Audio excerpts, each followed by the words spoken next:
ಜಯತಿ ಹರಿರಚಿಂತ್ಯಃ ಸರ್ವದೇವೈಕವಂದ್ಯಃ ಪರಮಗುರುರಭೀಷ್ಟಾವಾಪ್ತಿದಃ ಸಜ್ಜನಾನಾಂ ನಿಖಿಲಗುಣಗಣಾರ್ಣೋ ನಿತ್ಯನಿರ್ಮುಕ್ತದೋಷಃ ಸರಸಿಜನಯನೋऽಸೌ ಶ್ರೀಪತಿರ್ಮಾನದೋ ನಃ ಅಶೇಷವಾಗ್ಜಾಡ್ಯಮಲಾಪಹಂತ್ರಿ ನವಂ ನವಂ ಸ್ಪಷ್ಟಸುವಾಕ್ಪ್ರದಾಯಿನಿ ಮಮೇಹ ಜಿಹ್ವಾಗ್ರಸುರಂಗನರ್ತಕೀ ಭವಪ್ರಸನ್ನಾ ವದನೆ ಚ ಮೇ ಶ್ರೀಃ ವಾಕ್ಪುಷ್ಪೈರರ್ಚಯನ್ ರಾಮಂ ಗುರುಶ್ಚಾಪಿ ಸ್ಮರನ್ ಸದಾ ವಚ್ಮಿ ಕಿಂಚಿದ್ಯಥಾ ಯೋಗ್ಯಂ ಪ್ರೀಯತಾಂ ಶ್ರೋತ್ರದೇಹಕಃ ಆಪಾದಮೂಲಿಪರ್ಯಂತಂ ಗುರುಣಾಮಾಕೃತಿಂ ಸ್ಮರೇತ್ ತೇನ ವಿಘ್ನಾಃ ಪ್ರಣಶ್ಯಂತಿ ಸಿದ್ಧ್ಯಂತಿ ಚ ಮನೋರಥಾಃ. ವೇದೇಶ ಮುನಿ ಸತ್ಪಾದ ಸೇವಾ ಸಂಪ್ರಾಪ್ತ ವೈಭವಾನ್ ಯಾದವಾರ್ಯಾನ್ ವರಸುಧಾ ಟೀಕಾಕಾರಾನ್ ವಯಂ ನುಮಃ.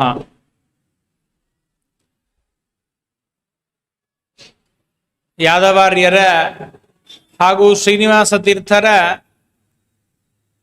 ಈ ದಿವ್ಯವಾದ ಆರಾಧನಾ ಮಹೋತ್ಸವ ನಿಜವಾಗಲೂ ಕೂಡ ಇಷ್ಟು ವೈಭವೋಪೇತವಾಗಿ ಇವತ್ತು ನಡೀತಾ ಇದೆ ಅಂತಂದರೆ ಈ ವೈಭವಕ್ಕೆ ಮನಸ್ಸು ತುಂಬ ಸಂತೋಷವಾಗಿ ಆನಂದ ತುಂದಿಲವಾಗಿ ಕುಣಿದಾಡುವಷ್ಟು ಸಂತೋಷವಾಗುವಂತಹ ಕಾರ್ಯಕ್ರಮ ಇವತ್ತು ನಡೀತಾ ಇದೆ.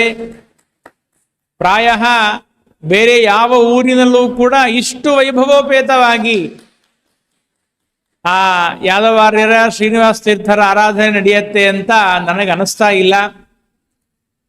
ಎಲ್ಲಿ ಯಾದವಾರ್ಯರ ಜ್ಞಾನ, ಅವರ ತಪಸ್ಸು, ಅವರ ಮಹಿಮೆ, ಅವರ ವೈರಾಗ್ಯ, ಅವರ ಅಪಾರವಾಗಿರುವಂತಹ ಜ್ಞಾನ, ಆ ಜ್ಞಾನದ ಮುಂದೆ ನಾವು ಎಷ್ಟು ಅವರನ್ನ ಕೊಂಡಾಡಿದರೂ ಕಡಿಮೆ ಇದೆ. ಅವರ ಆರಾಧನೆಯನ್ನ ಎಷ್ಟು ವೈಭವೋಪೇತವಾಗಿ ಮಾಡಿದರೂ ಕೂಡ ಕಡಿಮೆ ಇದೆ. ಆದರೆ ಈ ರೀತಿಯಾಗಿ ಆ ಪಾರ್ಥಸಾರಥಿಯ ದೇವರ ಮುಂದೆ, ಆ ಭಗವಂತನ ಮುಂದೆ, ಆ ಭಗವಂತನ ಸರ್ವೋತ್ತಮತ್ವವನ್ನ, ದೇವರ ಹಿರಿಮೆಯನ್ನ, ಗರಿಮೆಯನ್ನ ಸಾರಿರುವಂತಹ ಜ್ಞಾನಿಗಳ ಈ ವೈಭವೋಪೇತವಾದ ಮೆರವಣಿಗೆಯಿಂದ ನೋಡಿದಾಗ ಪಾರ್ಥಸಾರಥಿ ದೇವರಿಗೂ ಸಂತೋಷ ಆಗಿದೆ. ಯಾಕೆ ಅಂದ್ರೆ ನನ್ನ ಭಕ್ತರ ಒಂದು ವಿಶೇಷವಾದ ಮೆರವಣಿಗೆ ನನ್ನ ಮುಂದೆ ನಡೀತಾ ಇದೆ ಅಂದ್ರೆ ಅದು ದೊಡ್ಡದಾದ ವಿಷಯ, ದೇವರಿಗೂ ಬಹಳ ಸಂತೋಷಕರವಾಗಿರುವಂತಹ ವಿಚಾರ. ಹಾಗಾಗಿ ಅಂಥ ಮಹಾಗುರುಗಳ ಆರಾಧನಾ ಮಹೋತ್ಸವದಲ್ಲಿ ತಾವೆಲ್ಲ ವಿಶೇಷವಾಗಿ ಯಾರ್ಯಾರು ಸೇವೆಯನ್ನ ಮಾಡಿದ್ದೀರಿ, ಅವರ ಪಟವನ್ನ, ಅವರ ಚಿತ್ರವನ್ನ ಯಾರು ಹೆಗಲ ಮೇಲೆ ಹೊತ್ತುಕೊಂಡು ಅವರ ಸೇವೆಯನ್ನ ಮಾಡಿದ್ದೀರಿ, ಬೆಳಿಗ್ಗೆ ಪ್ರವೀಣಾಚಾರ್ಯ ತಿಳಿಸಿದ ಹಾಗೆ ಆ ಗುರುಗಳ ಪಟವನ್ನ, ಗುರುಗಳ ಗ್ರಂಥವನ್ನ ನಮ್ಮ ಹೆಗಲ ಮೇಲೆ, ತಲೆಯ ಮೇಲೆ ಹೊತ್ಕೊಂಡ್ರೆ ಮುಂದಿನ ಜನ್ಮದಲ್ಲಿ ತಲೆ ಒಳಗಡೆ ಹೋಗುವಂತಹ ಭಾಗ್ಯವನ್ನು ಅವರು ಕೊಡ್ತಾರೆ. ಈ ಜನ್ಮದಲ್ಲಿ ಅವರ ಪುಸ್ತಕವನ್ನ ನಾವು ತಲೆಯ ಮೇಲೆ ಹೊತ್ಕೊಂಡ್ರೆ ಮುಂದಿನ ಜನ್ಮದಲ್ಲಿ ಒಂದು ತಲೆಯ ಒಳಗಡೆ ನಮಗೆ ಜ್ಞಾನ ಬರುವಂತೆ ಅವರು ಆಶೀರ್ವಾದವನ್ನ ಮಾಡ್ತಾರೆ, ಅನುಗ್ರಹವನ್ನ ಮಾಡ್ತಾರೆ. ಅವರ ಮೆರವಣಿಗೆಯ ಮುಂದೆ ಮುಂದೆ ಯಾರ್ಯಾರು ಪಟ್ಟಾಸಗಳನ್ನ ಹಚ್ಚಿದ್ದಾರೆ, ಪಟ್ಟಾಸಗಳನ್ನ ಬಿಟ್ಟಿದ್ದಾರೆ, ಒಂದೊಂದು ಪಟ್ಟಾಸಗಳನ್ನ ಬಿಡ್ತಾ ಇರಬೇಕಾದ್ರೂ ಒಂದೊಂದು ದುರ್ಮತಗಳ ನಾಶ ಆಯಿತು ಅಂತ ನಾವು ತಿಳ್ಕೊಳ್ಬೇಕು. ಒಂದೊಂದು ದುರ್ಮತಗಳು ಪಟ ಪಟ ಪಟ ಪಟ ಅಂತ ಸುಟ್ಟು ಹೋಯಿತು ಅಂತ ನಾವು ತಿಳ್ಕೊಳ್ಬೇಕು. ಅದರಿಂದ ಬರುವಂತಹ ಏನೊಂದು ದೀಪ ಇದೆ, ಆ ದೀಪ ಪ್ರಜ್ವಾಲನೆ ನಮ್ಮ ಹೃದಯದಲ್ಲಿರುವ ಅಜ್ಞಾನವನ್ನ, ಅಂಧಕಾರವನ್ನ ನಾಶ ಮಾಡಿತು ಅಂತ ನಾವು ಅವಶ್ಯವಾಗಿ ತಿಳ್ಕೊಳ್ಬೇಕು. ಅಂತಹ ಬಹಳ ದಿವ್ಯವಾದ ವೈಭವೋಪೇತವಾದ ಒಂದು ಆರಾಧನಾ ಮಹೋತ್ಸವದಲ್ಲಿ ನಾವು ಯಾದವಾರ್ಯರು ಬರೆದಿರುವಂತಹ ಗ್ರಂಥಗಳು ಅನೇಕ ಗ್ರಂಥಗಳನ್ನ, ಅಪಾರವಾದ ಗ್ರಂಥ ರಾಶಿಯನ್ನ ಬರೆದಿದ್ದಾರೆ. ಶ್ರೀಮನ್ಯಾಯಸುಧಾ ಗ್ರಂಥಕ್ಕೆ ಯಾದುಪತ್ಯ ಎಂಬ ಟಿಪ್ಪಣಿಯೇ ಇದೆ. ಶ್ರೀಮದ್ ಭಾಗವತಕ್ಕೆ ಅವರು ಸುಂದರವಾಗಿ ವ್ಯಾಖ್ಯಾನವನ್ನ ಮಾಡುತ್ತಾರೆ. 5 ಸ್ಕಂದಗಳಿಗೆ ವ್ಯಾಖ್ಯಾನವನ್ನ ಮಾಡಿದ್ದಾರೆ. 7ನೇ ಸ್ಕಂಧದಲ್ಲಿ ಕೆಲವು ಅಧ್ಯಾಯಗಳಿಗೆ ಮಾಡಿದ್ದಾರೆ. ನೋಡಿ, ಯಾದವಾರ್ಯರು 5 ಸ್ಕಂದಗಳಿಗೆ ವ್ಯಾಖ್ಯಾನವನ್ನ ಮಾಡಿದ ಮೇಲೆ ಆ ಶ್ರೀಮಠದ ಪರಂಪರೆಯಲ್ಲಿ ಬರುವಂತಹ ಸತ್ಯಧರ್ಮ ತೀರ್ಥ ಶ್ರೀಪಾದಂಗಳವರು ನಮ್ಮ ಪೂರ್ವಜರು ಯಾದವಾರ್ಯರು 5 ಗ್ರಂಥಗಳಿಗೆ ಬರೆದಿದ್ದಾರೆ, ಆದ್ದರಿಂದ ಮುಂದಿನ ವ್ಯಾಖ್ಯಾನವನ್ನು ನಾವು ಮಾಡೋಣ ಅಂತ ಅವರ ಬರೆದು ಮುಂದಿನ ವ್ಯಾಖ್ಯಾನವನ್ನು ಮಾಡ್ತಾರೆ. ಅಂದ್ರೆ ಯೋಚನೆ ಮಾಡಿ ಯಾದವಾರ್ಯರ ಬಗ್ಗೆ ಎಷ್ಟು ಗೌರವವನ್ನ ಎಲ್ಲ ಯತಿಗಳು ತಾಳಿದ್ದಾರೆ.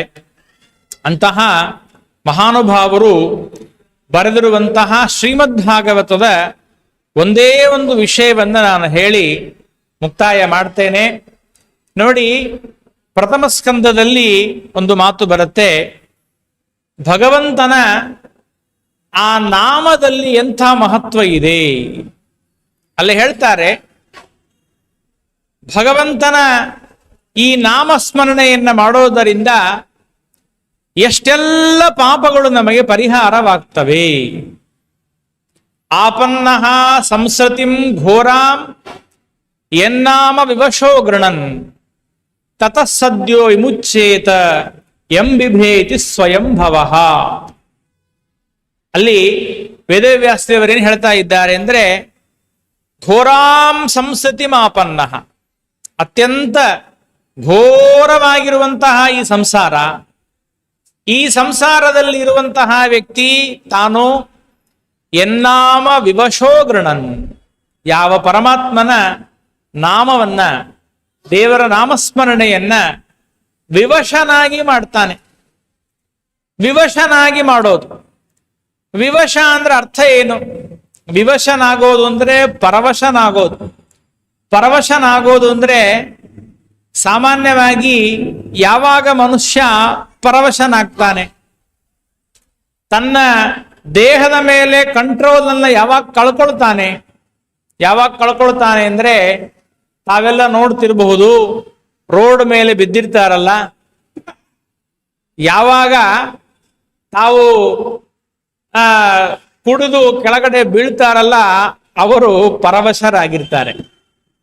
ಅವರಿಗೆ ಕಂಟ್ರೋಲೇ ಇರೋದಿಲ್ಲ, ಕೆಳಗಡೆ ಬಿದ್ದು ಬಿಡ್ತಾರೆ. ಯಾದವಾರರು ಕೇಳ್ತಾರೆ, ನೋಡಿ, ಅವನು ಪರವಶನಾದ ಅಂದ್ರೆ ಎನ್ನಾಮ ವಿವಶೋ ಗೃಣನ್, ದೇವರ ನಾಮಸ್ಮರಣೆಯನ್ನ ಪರವಶನಾಗಿ ಮಾಡಿದರೆ ಅಂತ ಭಾಗವತದಲ್ಲಿ ಬರ್ತಾ ಇದೆ.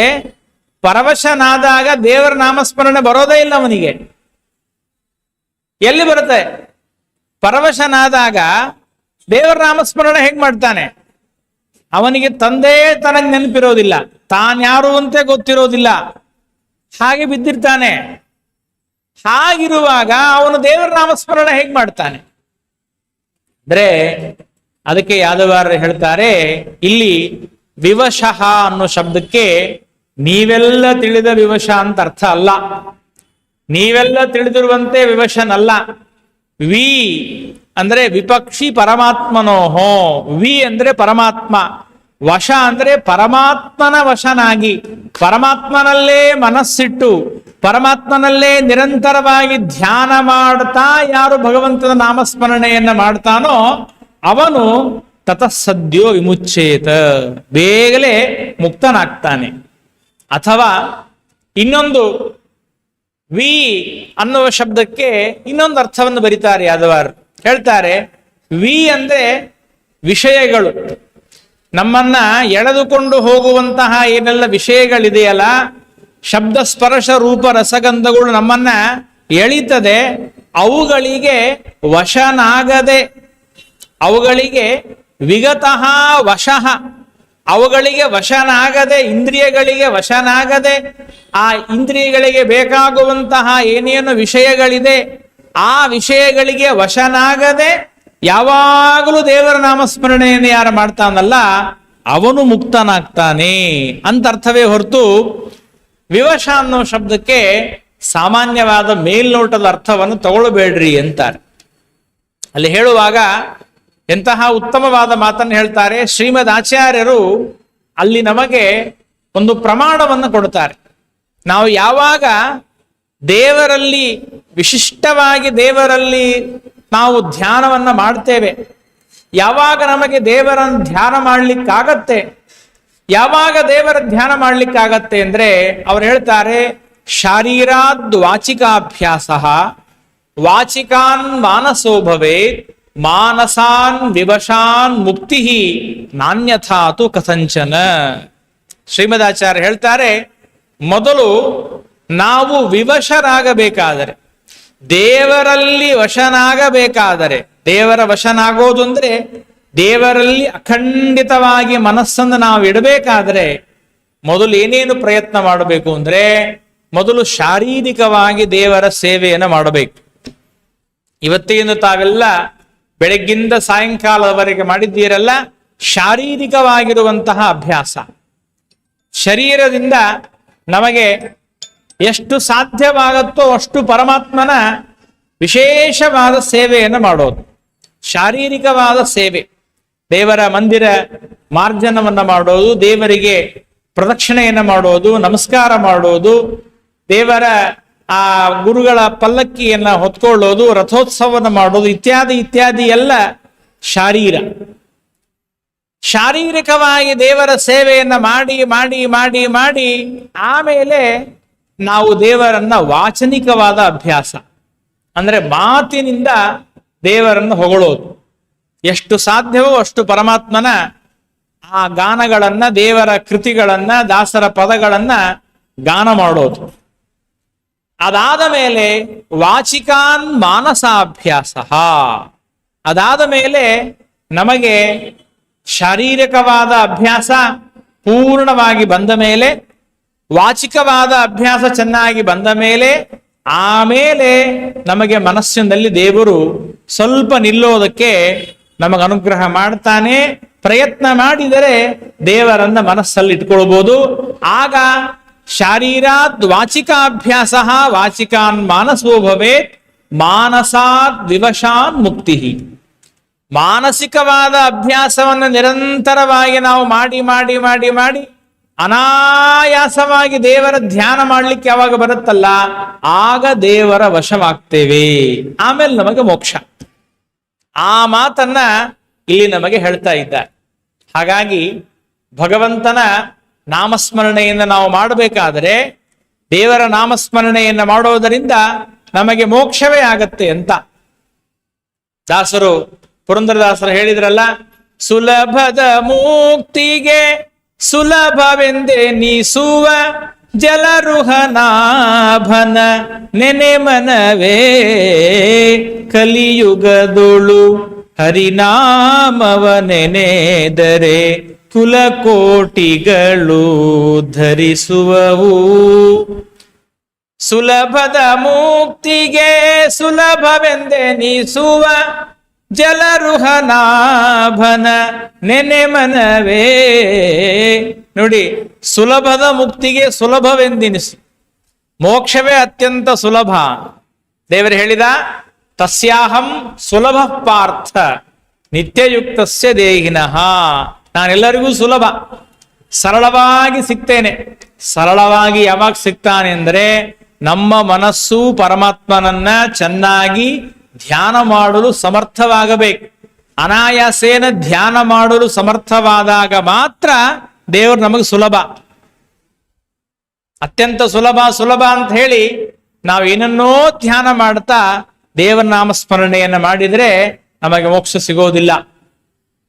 ಏನೇನೋ ಮನಸ್ಸಲ್ಲಿ ಧ್ಯಾನ ಮಾಡ್ತಾ ಇದ್ರೆ ಏನು ಪ್ರಯೋಜನ ಇಲ್ಲ. ಹಾಗಾಗಿ ಏನ್ ಹೇಳ್ತಾ ಇದ್ದಾರೆ ಅಂದ್ರೆ, ಆಪನ್ನಃ ಸಂಸ್ಕೃತಿಂ ಘೋರಾಂ ಯನ್ನಾಮ ವಿವಶೋ ಗೃಣನ್. ಯಾವ ಪರಮಾತ್ಮನ ನಾಮವನ್ನ ಅತ್ಯಂತ ವಿವಶನಾಗಿ ನಾವು ಸ್ಮರಣೆಯನ್ನ ಮಾಡಿದರೆ ತತಸ್ಸದ್ಯೋ ವಿಮುಚ್ಚೇತ ಎಂ ಬಿಭೇದಿ ಸ್ವಯಂ ಭವಃ. ಇಲ್ಲಿ ಏನೊಂದು ಪ್ರಶ್ನೆಯನ್ನು ಮಾಡ್ಕೊಳ್ತಾರೆ ಯಾದವಾರರು ಅಂದ್ರೆ, ಬಹಳ ಸುಂದರವಾದ ಒಂದು ಪ್ರಶ್ನೆ ಬರುತ್ತೆ. ಏನು ಅಂದ್ರೆ, ದೇವರ ನಾಮಸ್ಮರಣೆಯನ್ನ ಮಾಡೋದರಿಂದ ಭವ ಅಂದ್ರೆ ಸಂಸಾರ, ಈ ಸಂಸಾರ ಅನ್ನೋದು ಅಂಜಿ ಓಡಿ ಹೋಗತ್ತೆ ಅಂತ ಹೇಳಿದ್ರು. ದೇವರ ನಾಮಸ್ಮರಣೆಯನ್ನ ಮಾಡಿದರೆ ಸಂಸಾರ ಅಂಜಿ ಓಡಿ ಹೋಗುತ್ತೆ. ಅಥವಾ ಭವ ಅಂದರೆ ರುದ್ರದೇವರು, ಭವ ಅಂದರೆ ರುದ್ರದೇವರು ನಮಗೆ ಯಾವ ಈ ಬಂಧನವನ್ನ ಕೊಡ್ತಾರೆ, ಆ ಬಂಧನವನ್ನ ಕೊಡುವಂತಹ ಯಾವ ಪ್ರಕೃತಿ ಇದೆ, ಆ ಪ್ರಕೃತಿಯ ಬಂಧನ ಅದು ದೇವರ ನಾಮಸ್ಮರಣೆಯನ್ನ ಮಾಡಿದರೆ ಅಂಜಿ ಓಡಿ ಹೋಗುತ್ತೆ. ನಮಗೆ ಪ್ರಶ್ನೆ ಬರೋದೇನು ಅಂದ್ರೆ, ದೇವರ ನಾಮಸ್ಮರಣೆ ಮಾಡಿದರೆ ಸಂಸಾರದ ಬಂಧನದಿಂದ ಮೋಕ್ಷವಾಗತ್ತೆ ಅಂತಿರಲ್ಲ, ಒಂದಕ್ಕೊಂದು ಏನ್ ಸಂಬಂಧ? ಈಗ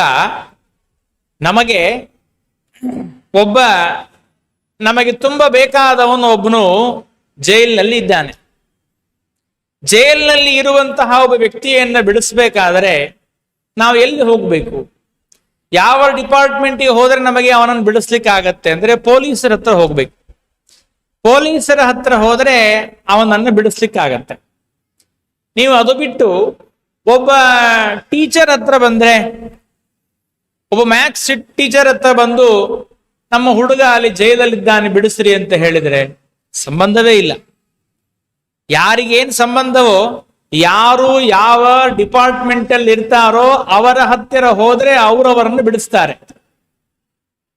ಯಾರಿಗೆ ಆ ಡಿಪಾರ್ಟ್ಮೆಂಟೇ ಗೊತ್ತಿಲ್ಲ, ಆ ಡಿಪಾರ್ಟ್ಮೆಂಟ್ ಅಲ್ಲಿ ಇಲ್ಲ, ಅದಕ್ಕೆ ಸಂಬಂಧವೇ ಇಲ್ಲ, ಅವರ ಹತ್ರ ಹೋದ್ರೆ ಹೆಂಗ್ ಬಿಡಿಸ್ತಾರೆ? ಈಗ ಸಂಸಾರ ಅನ್ನೋದು ಇದೊಂದು ಒಳ್ಳೆಯ ಡಿಪಾರ್ಟ್ಮೆಂಟು. ಸಂಸಾರದಲ್ಲಿದ್ದವರು ಯಾರು ಅಂದರೆ ಬ್ರಹ್ಮದೇವರು, ಅವರು ಸಂಸಾರಿಗಳು. ಸಂಸಾರದಲ್ಲಿ ಇರುವಂತಹ ಬ್ರಹ್ಮದೇವರ ಹತ್ತಿರ ಹೋಗಿ ನಮ್ಮ ಮಗ, ನಮ್ಮ ಹುಡುಗ ಸಂಸಾರದಲ್ಲಿ ಇದ್ದಾನೆ, ಅವನನ್ನ ಬಿಡಿಸ್ರಿ ಅಂತ ಹೇಳಿದ್ರೆ ಒಂದು ನ್ಯಾಯ ಇದೆ. ದೇವರಿಗೆ ಸಂಸಾರವೇ ಇಲ್ಲ, ದೇವರಿಗೆ ಸಂಸಾರವೇ ಇಲ್ಲ, ದೇವರಿಗೆ ಸಂಸಾರ ಅಂದ್ರೆ ಗೊತ್ತಿಲ್ಲ. ದೇವರಿಗೆ ಯಾವ ವಿಧವಾದ ಸಂಸಾರವೇ ಇಲ್ಲ, ಪ್ರಕೃತಿ ಬಂಧನ ಇಲ್ಲ, ನಿತ್ಯ ಮುಕ್ತ, ಅನಾದಿ ಕಾಲದಿಂದ ಮುಕ್ತನಾದ ಈ ಪರಮಾತ್ಮ. ಆ ಪರಮಾತ್ಮನ ಹತ್ತಿರ ಹೋಗಿ ಅವನ ನಾಮಸ್ಮರಣೆಯನ್ನ ಮಾಡಿದ್ರೆ ಸಂಸಾರದಿಂದ ಯಾಕೆ ಮುಕ್ತಿಯಾಗಬೇಕು? ಕಿಂಕೇನ ಸಂಗತಂ, ಯಾರಿಗೇನ್ ಸಂಬಂಧ ಇದೆ ಇಲ್ಲಿ ಅಂತ ಈ ಪ್ರಶ್ನೆಯನ್ನ ಮಾಡಿದರೆ ಅಲ್ಲಿ ಯಾದವಾರರು ಬಹಳ ಸುಂದರವಾದ ಉತ್ತರ ಕೊಡ್ತಾರೆ. ಎಷ್ಟು ಸುಂದರವಾದ ಅಮೋಘವಾದ ಉತ್ತರ ಅಂದ್ರೆ ಅವ್ರು ಹೇಳ್ತಾರೆ, ನೋಡಪ್ಪ, ನೀವು ತಿಳಿದ ಹಾಗೆ ಸಂಬಂಧಗಳೆಲ್ಲ ರಿಲೇಟೆಡ್ ಆಗಿ ಇರಬೇಕು ಅಂತ ತಿಳಿದಿದ್ದೀರಲ್ಲ, ಅದು ತಪ್ಪು. ಎಲ್ಲಾ ಸಂಬಂಧಗಳು ರಿಲೇಟೆಡ್ ಆಗಿ ಇರಬೇಕು ಅಂತಿಲ್ಲ. ಕೆಲವು ಸಂಬಂಧಗಳೇನಾಗತ್ತೆ ಅಂದ್ರೆ ಇದು ಭೈಷಜಕ ಸಂಬಂಧ. ಎಂ ಬಿಭೇತಿ ಸ್ವಯಂ ಭವಃ, ಇದು ಭೀಷಕ. ಅದು ಹೆದರತ್ತೆ, ಇದು ಹೆದರ್ಸತ್ತೆ, ಇದೇ ಸಂಬಂಧ. ಯಾವುದು ಹೆದರತ್ತೆ? ಸಂಸಾರ ಹೆದರ್ತದೆ. ಯಾರನ್ನ ನೋಡಿದರೆ, ದೇವರನ್ನ ನೋಡಿದರೆ ಸಂಸಾರ ಹೆದರ್ತದೆ. ಅದಕ್ಕಾಗಿ ಇದು ಹೆದರಿಸುವ ಸಂಬಂಧವೇ ಒಂದು ಸಂಬಂಧ. ಅದಕ್ಕೆ ಒಂದು ಉದಾಹರಣೆ ಕೊಡ್ತಾರೆ. ಏನು ಅಂದ್ರೆ, ಭಗವನ್ನಾಮೋಚ್ಚಾರಣಂ ಸಂಸಾರಾನ್ ಮೋಚಕಂ ತದ್ಭೀಷಕ ನಾಮೋಚ್ಚಾರಣತ್ವಾತ್. ಹೇಗೆ ಅಂದ್ರೆ ಸರ್ಪಭೀಷಕ ಗರುಡ ನಾಮೋಚ್ಚಾರಣವತ್. ಈಗ ಗರುಡನಿಗೂ ಸರ್ಪನಿಗೂ ಏನ್ ಸಂಬಂಧ ಇದೆ? ಇಬ್ರು ಕೂಡಿರ್ತಾರ? ಕೂಡಿರೋದಿಲ್ಲ. ಇಬ್ರು ಒಂದೇ ಮನೆಯಲ್ಲಿ ಇರ್ತಾರ? ಒಂದೇ ಮನೆ ಇರೋದಿಲ್ಲ. ಆದರೆ ಗರುಡನನ್ನ ನೋಡಿದರೆ ಸರ್ಪ ಹೆದರಿ ಓಡಿ ಹೋಗುತ್ತೆ. ಏನ್ ಸಂಬಂಧ ಅಂದ್ರೆ ಗರುಡನಿಗೂ ಸರ್ಪನಿಗೂ ಸರ್ಪ ಹೆದರತ್ತೆ, ಗರುಡ ಹೆದರ್ಸುತ್ತೆ. ಅದಕ್ಕಾಗಿ ಯಾರಿಗಾದರೂ ಸರ್ಪದ ಭಯ ಇದ್ದರೆ, ಸರ್ಪ ಯಾರಿಗಾದರೂ ಕಚ್ಚಿದ್ದರೆ ಅವರ ಮುಂದೆ ಬಂದು ಗರುಡ ನಾಮೋಚ್ಚಾರಣೆಯನ್ನ ಮಾಡಿದ್ರೆ, ಗರುಡ ಮಂತ್ರ ಜಪ ಮಾಡಿದ್ರೆ ಸರ್ಪದ ಭಯ ಹೊರಟೋಗುತ್ತೆ. ಆಗ ನೀವು ಪ್ರಶ್ನೆ ಮಾಡಬಾರ್ದು, ಏನ್ರಿ ಗರುಡನಿಗೂ ಸರ್ಪನಿಗೂ ಏನಪ್ಪಾ ಸಂಬಂಧ? ಯಾಕೆ ಅವನ ಮುಂದೆ ಇವರ ಸ್ಮರಣೆಯನ್ನ ಮಾಡ್ತೀರಿ ಅಂತ ಕೇಳಿದ್ರೆ, ನಿನಗೆ ಪ್ರಯೋಜನ ಆಗ್ಬೇಕೋ ಆಗ್ಬಾರ್ದು ಅಷ್ಟೇ ಉತ್ತರ ಕೊಡು. ನಿನಗೆ ಸರ್ಪ ಭಯ ಹೋಗ್ಬೇಕೋ ಹೋಗ್ಬಾರ್ದು ಅಷ್ಟೇ ಕೊಡು. ಹೆಚ್ಚು ಎಲ್ಲ ಮಾತಾಡಬೇಡ. ಸರ್ಪ ಭಯ ನಿನಗೆ ಹೋಗ್ಬೇಕು ಅಂದ್ರೆ ಗರುಡ ನಾಮಸ್ಮರಣೆಯನ್ನ ಮಾಡು. ಗರುಡ ನಾಮಸ್ಮರಣೆಯನ್ನ ಮಾಡಿ ಸರ್ಪ ಭಯ ಹೊರಟೋಗ್ಬಿಡತ್ತೆ. ಹಂಗೆ ಸಂಸಾರ ದೇವರನ್ನ ಕಂಡ್ರೆ ಅಂಜಿ ಹೆದರಿ ಓಡಿ ಹೋಗುತ್ತೆ. ಅದಕ್ಕಾಗಿ ಸಂಸಾರದ ಮುಂದೆ ನಾವು ದೇವರ ನಾಮಸ್ಮರಣೆಯನ್ನ ಮಾಡಿದರೆ ಆಗ ಸಂಸಾರವನ್ನ ಹೆದರಿಸುವ ದೇವರ ನಾಮಸ್ಮರಣೆ ಆಯಿತು. ಆದ್ದರಿಂದಾಗಿ ದೇವರ ನಾಮಸ್ಮರಣೆ ಆ ಸಂಸಾರದ ಭಯವನ್ನ ಓಡಿಸುತ್ತದೆ. ಆದ್ದರಿಂದ ದೇವರ ನಾಮಸ್ಮರಣೆಯನ್ನ ಮಾಡಿದರೆ ಚಿಂಕೇನ ಸಂಗತಂ ಅಂತ ಕೇಳಬೇಡಿ, ದೇವರಿಗೂ ಸಂಸಾರಕ್ಕೂ ಏನ್ ಸಂಬಂಧ ಅಂತ ಕೇಳಬೇಡಿ. ದೇವರಿಗೂ ಸಂಸಾರಕ್ಕೂ ಸಂಬಂಧ ಇಲ್ಲ, ಆದರೂ ಪರಮಾತ್ಮ ಅದನ್ನ ಓಡಿಸುವ ಸಾಮರ್ಥ್ಯ ದೇವರ ನಾಮದಲ್ಲಿ ಇದೆ. ಆ ಸುಂದರವಾಗಿ ದಾಸರು ಹೇಳ್ತಾರೆ, ಪುರಂದರದಾಸರು ಒಂದ್ ಕಡೆಗೆ ಹೇಳ್ತಾರೆ, ಎಷ್ಟು ಒಳ್ಳೊಳ್ಳೆ ಉದಾಹರಣೆ ಕೊಡ್ತಾರೆ ಅಂದ್ರೆ ಅವ್ರು ಹೇಳ್ತಾರೆ, ಸೂರ್ಯನಿಗೆ ಅಂಜದೇ ಇರತಕ್ಕಂತಹ ಕತ್ತಲೆ ಇದೆಯಾ ಅಂತ ಹೇಳ್ತಾರೆ. ಗರುಡನಿಗಂಜದ ಫಣಿಯುಂಟೆ, ದಳ್ಳೂರಿಯಲಿ ಬೇಗದ ತೃಣವುಂಟೆ, ನರಹರಿದಾಮೋದರ ನಾರಾಯಣ ಪುರಂದರ ವಿಠಲ ಎಂದು ಚರಿಸುತ್ತ ನಾಮ ಸಂಕೀರ್ತನೆ ಅನುದಿನ ಮಾಳ್ಪಗೆ ನರಕ ಭಯಗಳುಂಟೆ. ಗರುಡನಿಗಂಜದ ಫಣಿ ಉಂಟೆ, ದಳ್ಳೂರಿಯಲ್ಲಿ ಬೇಯದ ತೃಣ ಉಂಟೆ. ಗರುಡನಿಗೆ ಹೆದರದೇ ಇರತಕ್ಕಂತಹ ಸರ್ಪ ಇಲ್ಲ, ಜೋರಾಗಿ ಹಚ್ಚಿರುವಂತಹ ಬೆಂಕಿಯಲ್ಲಿ ಒಂದು ತೃಣವನ್ನ ಹಾಕಿದರೆ ಹೇಗೆ ಸುಟ್ಟು ಬೂದಿಯಾಗಬೇಕೋ ಹಾಗೆ ದೇವರ ನಾಮಸ್ಮರಣೆ ಇದೆ. ಅಂತಹ ಭಗವಂತನ ನಾಮಸ್ಮರಣೆಯನ್ನ ವಿಶೇಷವಾಗಿ ನಾವು ಮಾಡಬೇಕು. ಆ ದೇವರ ನಾಮದಲ್ಲಿ ಎಲ್ಲ ಅಡಗಿದೆ. ಸಕಲ ವೇದಗಳು, ಶಾಸ್ತ್ರಗಳೆಲ್ಲ ದೇವರ ನಾಮದಲ್ಲಿ ಅಡಗಿದೆ. ದೇವರ ನಾಮದಲ್ಲಿ ಮತ್ತೆ ಎಲ್ಲ ವಿಧವಾಗಿರುವಂತಹ ಶಕ್ತಿ ಇದೆ ಅನ್ನೋದನ್ನ ದಾಸರು ನಂಬಿದ್ದಾರೆ. ದಾಸರು ಮೇಲಿಂದ ಮೇಲೆ ದೇವರ ನಾಮಗಳನ್ನ ವರ್ಣನೆ ಮಾಡುವಂತಹ, ಕೊಂಡಾಡುವಂತಹ ದಾಸರ ಪದಗಳನ್ನು ನೋಡಿದರೆ ನಾನಾ ರೀತಿಯಾಗಿದೆ. ಹತ್ತಾರು ನೂರಾರು ದೇವರ ನಾಮಗಳನ್ನು ನಾವು ನೋಡಬಹುದು. ಅಂತಹ ದೇವರ ನಾಮಸ್ಮರಣೆಯನ್ನ ಮಾಡುವುದರಿಂದ ನಮ್ಮ ಎಲ್ಲ ಭಯ ಪರಿಹಾರವಾಗತ್ತೆ ಅನ್ನುವುದನ್ನ ಬಹಳ ಯುಕ್ತಿ ಮೂಲಕವಾಗಿ ಯಾದವಾರರು ತೋರಿಸಿಕೊಟ್ಟಿದ್ದಾರೆ. ಆ ಗುರುಗಳ ವಿಶೇಷವಾದ ಸ್ಮರಣೆಯನ್ನ ಮಾಡ್ತಾ ಇವತ್ತಿನ ಈ ಒಂದು ಚಿಕ್ಕದಾದ ಒಂದು ಅನುವಾದ ಸೇವೆಯಿಂದ ನಾನು ಮುಕ್ತಾಯ ಮಾಡ್ತಾ ಇದ್ದೇನೆ. ಅನಿವಾರ್ಯವಾಗಿ ಸ್ವಲ್ಪ ಬೇಗನೆ ಊರಿಗೆ ಹೋಗಬೇಕು ಅನ್ನೋ ದೃಷ್ಟಿಯಿಂದ ಮುಗಿಸ್ಬೇಕಾಗಿದೆ. ನಿಮ್ಮ ಉತ್ಸಾಹ, ನಿಮ್ಮ ಶ್ರದ್ಧೆ, ನಿಮ್ಮ ಭಕ್ತಿ ಇದೆಲ್ಲ ನೋಡ್ತಾ ಇದ್ರೆ ಇಡೀ ರಾತ್ರಿ ಪೂರ್ಣ ಹೇಳಬೇಕು ಅಂತ ಅನಿಸ್ತಾ ಇದೆ. ನಿಜವಾಗಲೂ ಈ ರೀತಿಯಾಗಿ ನಾನು ಈ ಗುರುಗಳ ಆರಾಧನೆಯನ್ನು ಮಾಡಿದ್ದನ್ನ ಎಲ್ಲೂ ನೋಡಿಲ್ಲ. ಅಷ್ಟು ಭಕ್ತಿಯಿಂದ, ಅಷ್ಟು ಶ್ರದ್ಧೆಯಿಂದ ತಾವೆಲ್ಲ ಮಾಡ್ತಾ ಇದ್ದೀರಿ.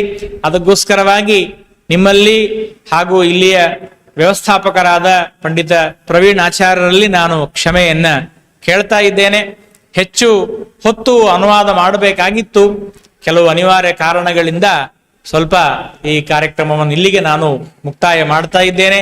ಹಾಗಾಗಿ ಮತ್ತೆ ಇನ್ನೊಮ್ಮೆ ಸಮಯ ಸಿಕ್ಕಾಗ, ಅವಕಾಶ ಸಿಕ್ಕಾಗ ಯಾದವಾರ್ಯರ ಗುರುಗಳ ಸೇವೆಯನ್ನು ಮಾಡೋಣ ಅಂತ ಹೇಳ್ತಾ ಈ ಒಂದು ಅವಕಾಶವನ್ನು ಕಲ್ಪಿಸಿಕೊಟ್ಟ ಪಂಡಿತ ಪ್ರವೀಣ್ ಆಚಾರ್ಯರಿಗೂ ನಮ್ಮ ವೇದೇಶ್ ಬಾಲಾಜಿ ಅವರಿಗೂ ಕೂಡ ವಿಶೇಷವಾದ ಧನ್ಯವಾದಗಳನ್ನ ಸಮರ್ಪಣೆಯನ್ನು ಮಾಡ್ತಾ ಇದ್ದೇನೆ. ಏನಾದರೂ ಅಪರಾಧಗಳಾಗಿದ್ರೆ ಅದನ್ನು ಗುರುಗಳು ಕ್ಷಮಿಸಬೇಕು. ಏನಾದರೂ ಒಂದೆರಡು ಒಳ್ಳೆಯ ಅಕ್ಷರಗಳೇನಾದರೂ ನುಡಿದಿದ್ರೆ ಅದು ಕೇವಲ ನಮ್ಮ ಗುರುಗಳ ಮಾಹುಲಿ ಆಚಾರ್ಯರ, ಮಹಾಸ್ವಾಮಿಗಳಾದ ಸತ್ಯಾತ್ಮದಿತ ಶ್ರೀಪಾದಂಗಳವರ ಅನುಗ್ರಹ ಅಂತ ಹೇಳ್ತಾ ಎರಡು ಮಾತನ್ನು ಮುಕ್ತಾಯ ಮಾಡ್ತೇನೆ. ಹರಯೇ ನಮಃ. ಶ್ರೀಕೃಷ್ಣಾರ್ಪಣಮಸ್ತು.